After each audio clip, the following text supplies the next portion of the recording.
La mission évangélique du christianisme n'est pas une simple activité humaine, mais une œuvre divine qui s'inscrit dans le cœur même du plan de Dieu pour l'humanité.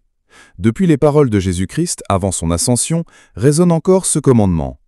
Allez, faites de toutes les nations des disciples, les baptisant au nom du Père, du Fils et du Saint-Esprit, et enseignez-leur à garder tout ce que je vous ai prescrit. Cette mission est universelle, intemporelle et porteuse d'une promesse de transformation pour chaque vie touchée par l'Évangile. Le christianisme, en son essence, n'est pas une religion close sur elle-même, mais une annonce vivante de la bonne nouvelle. Évangéliser, c'est témoigner que Jésus est venu sauver le monde, qu'il a porté nos fardeaux, brisé les chaînes du péché et ouvert une voie nouvelle vers la vie éternelle.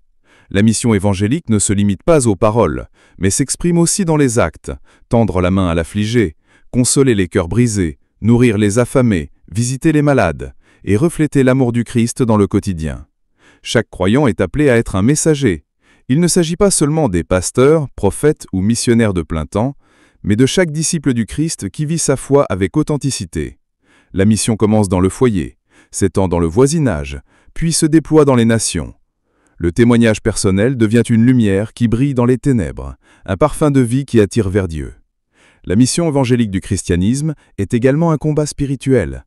Elle ne se fait pas dans la facilité, car annoncer la vérité dérange souvent un monde attaché à ses propres illusions. Mais le chrétien est revêtu de l'armure spirituelle pour affronter les résistances. La vérité comme ceinture, la justice comme cuirasse, la foi comme bouclier et la parole de Dieu comme épée. C'est avec ces armes que l'Évangile progresse, non par la force humaine, mais par la puissance du Saint-Esprit. Les apôtres ont ouvert la voie en répandant la bonne nouvelle au prix de leur vie. Aujourd'hui encore, la mission se poursuit avec la même ardeur. Elle franchit les frontières culturelles, sociales et linguistiques. Elle s'adapte sans jamais compromettre l'essentiel du message. Christ crucifié et ressuscité. Dans les villes modernes saturées de bruit, comme dans les villages reculés, la mission évangélique proclame la même espérance. La mission évangélique du christianisme est également un appel à l'unité du corps de Christ.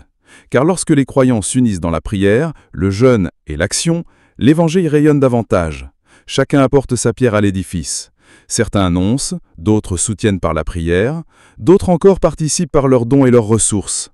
Ainsi, tous deviennent participants de cette grande œuvre qui change des vies et rapproche les âmes de leur Créateur. La mission évangélique du christianisme est aussi un chemin de transformation intérieure. Celui qui reçoit l'Évangile ne reste pas le même. L'annonce n'est pas seulement un message extérieur, elle pénètre le cœur et produit une nouvelle naissance. C'est pourquoi l'apôtre Paul parlait de l'Évangile comme d'une puissance de Dieu pour le salut de quiconque croit.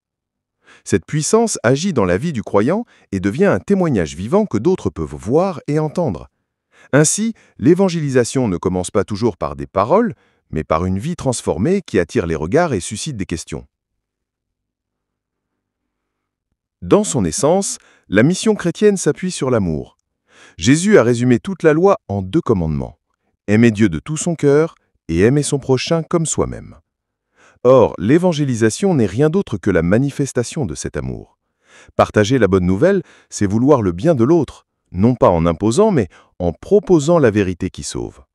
L'amour devient alors un langage universel qui traverse les cultures, les langues et les traditions. Là où il y a la haine, l'Évangile invite à semer la paix. Là où il y a la division, il appelle à la réconciliation. La mission évangélique ne se limite pas à une époque ou un lieu particulier. Dès les premiers siècles, les disciples ont porté le message dans des contextes difficiles, souvent au prix de leur vie. Aujourd'hui encore, de nombreux croyants annoncent la parole dans des pays où la foi chrétienne est persécutée. Leur persévérance rappelle que la mission est sacrée et que rien ne peut arrêter la lumière de l'Évangile. Chaque obstacle devient une occasion de manifester la fidélité à Dieu et la force de la foi. L'Église a une mission essentielle dans cette mission.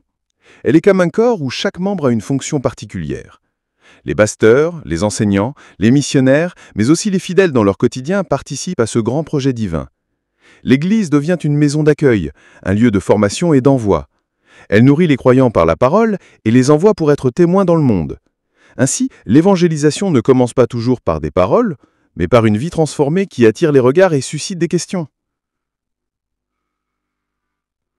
Enfin, cette mission s'accompagne toujours de prières, car l'évangélisation n'est pas seulement un effort humain, elle est l'œuvre de l'Esprit de Dieu. Le chrétien prie pour que les cœurs s'ouvrent, pour que les semences de la parole portent du fruit, et pour que la mission continue malgré les résistances. La prière soutient, fortifie et ouvre des portes que la logique humaine ne peut pas franchir.